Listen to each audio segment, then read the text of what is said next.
Welcome to Ask the Placenta Lady. Hi, I'm Jody, also known as the Placenta Lady.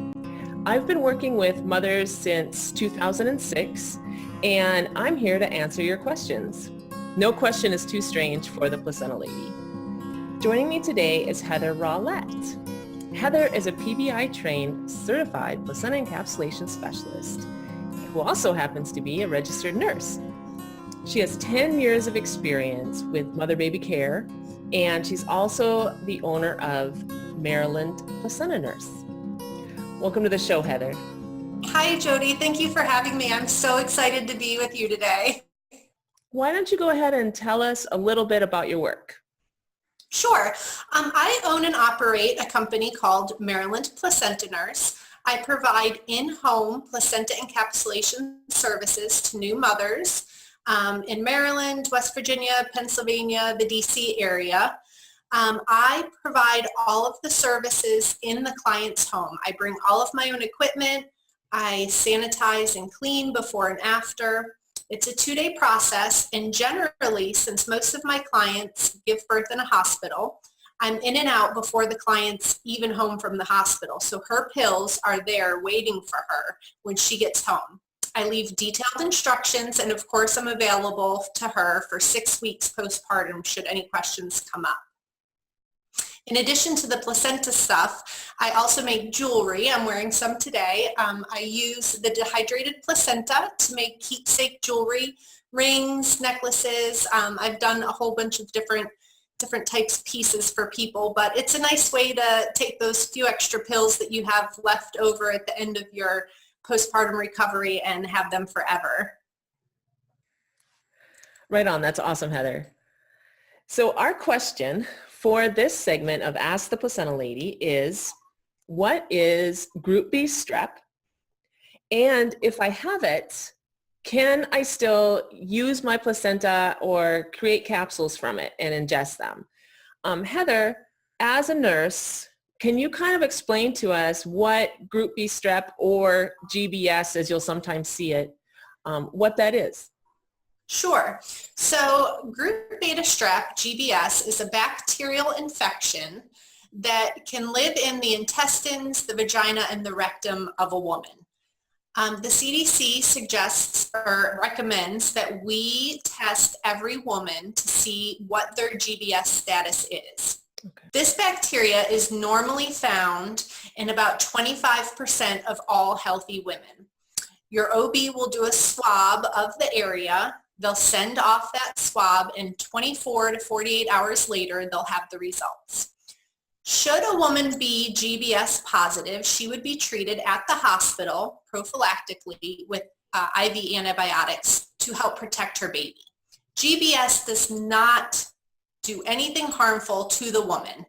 You can walk around with GBS. You're not sick. It's just something that lives inside of your body. And again, not all women have this GBS. Now, you can still encapsulate your placenta if you are GBS positive. You would just want to make sure that you're doing the right kind of encapsulation, meaning by a trained professional that is steaming the placenta prior to dehydration. If it's prepared correctly, it is still safe to encapsulate. One thing I'd like to note about GBS is that Group Beta Strep is not a sexually transmitted disease. For most women, there are no symptoms of carrying the GBS bacteria. The only way you would know if you're positive is when your doctor does the swab. Thank you, Heather. So Group B Strep, or if you see it, GBS, just to reiterate what Heather said, is it's not generally harmful to women. The concern is during birth and transferring the bacteria to the baby during delivery. Is that correct? Correct. So if a woman tests positive for Group B Strep during this routine kind of testing that they'll do during the pregnancy, she can still use the placenta and ingest the placenta. Now, the CDC has recently come out with a warning, and so a lot of hospitals, OBGYNs, nursing staff and such are warning against placenta encapsulation due to a single instance of contamination, secondary contamination of a baby that happened. However, the placenta was prepared, was picked up from the hospital, was taken to a separate facility, and the placenta was also prepared from raw. Now, as the director of Placenta Benefits, PBI, our training and certification program, and we always talk about food safety. And part of food safety, particularly when preparing placenta for ingestion, is the placenta must be cooked in some fashion prior to dehydrating. And if the placenta is not cooked, then it's absolutely true that any bacteria that exists on the external parts of the placenta will then get dehydrated. And they've done plenty of testing with USDA and things like that as far as dehydrating meat, which is what would be the closest that we could compare, and have found that bacteria can then live and stay and survive that dehydration process. So questions to ask: if you are Group B Strep positive at birth, make sure that the person preparing your placenta is properly trained and certified. It is always safest if the placenta encapsulation specialist comes to your home, because then you are the one in charge of transporting, caring for the placenta. You always have complete control over the placenta and its handling, and you always know exactly how it's being prepared. And then make sure that the placenta is prepared according to PBI methods and traditional Chinese medicine methods, which require steaming prior to dehydration. If those things are followed, then the placenta will be absolutely safe to ingest. And so the answer is yes, with guidelines. So proper preparation absolutely matters. Do you have anything to add to that, Heather? Did I leave anything out that you would like to join in on? I would like to reiterate having the placenta prepared in your own home.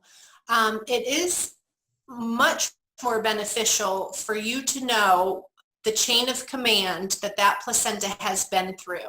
You don't have to worry about getting back something that is what you think it is. Hospitals take GBS very seriously. A newborn baby that's affected by GBS will often be admitted to the NICU and put on IV antibiotics. The GBS in an infant can cause sepsis, pneumonia, meningitis, which are the most common complications. So therefore, the hospital staff is going to take this very seriously, and so should your placenta encapsulation specialist. At PBI, we become certified as food handlers. I have a bloodborne pathogen certification. So there's much more training that goes into being properly trained than just knowing how to make the pills. And it's always a good idea to interview a couple different specialists that you're considering and go with the person that feels right to you. As mothers, we have our own instincts, and if you have a gut feeling, yes, this person's who I want in my home, that's the person you should go with. If there are any red flags at all, move on. A certification when it's coming to your placenta is just so important, and it's something that should be expected. It shouldn't be the exception. Those are all very excellent points, Heather. Thank you for being on the show today. If somebody wanted to contact you, how is best to get a hold of you?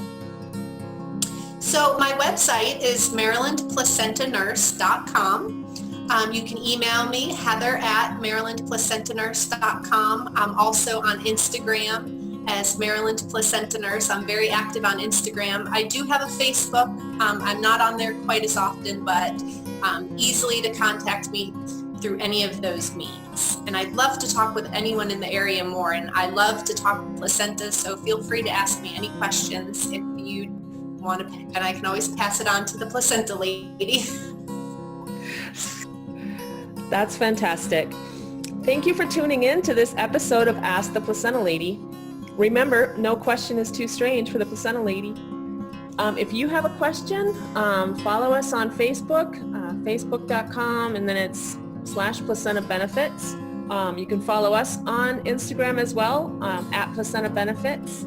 And yeah, just shoot us your questions and we would love to answer them. Thank you. Thank you, Jody. Thank you, Heather.